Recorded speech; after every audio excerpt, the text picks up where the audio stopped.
Salam aziz vatandaşlar. Ben bugünkü kısaca bu videomu Türkmenistan'da içindeki vatandaşlarıma yüzlemek istiyorum. Vatandaşlar, bize Türkiye'de haber alıyoruz. Günde neçə adam ölüb, neçə adam kesinlikle uğradı bu delta vidinden koronanın.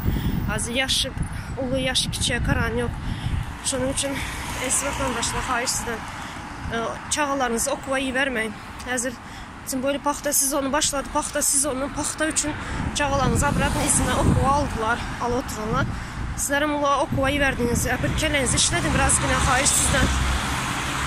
Yani çağalarımız bize en gerekli, yani canımız, ciğerimiz, bunların hepsi okuvayı verdiniz.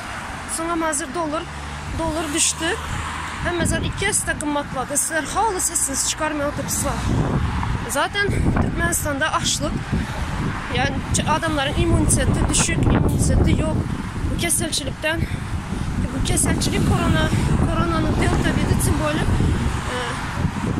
yani immunitetin güçlü olsan kalasan, yaşlısan da olmasa ya yaşı küçüğe karan yok. Hayır sizden biraz yine kelenizi işledin kanı hareketli olun.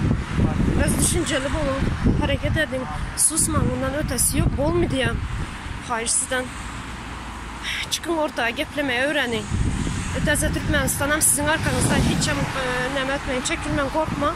Bize yanınızda hemşe podдержка ediniz. Hayır sizden biraz yine canlanın. Sağ olun.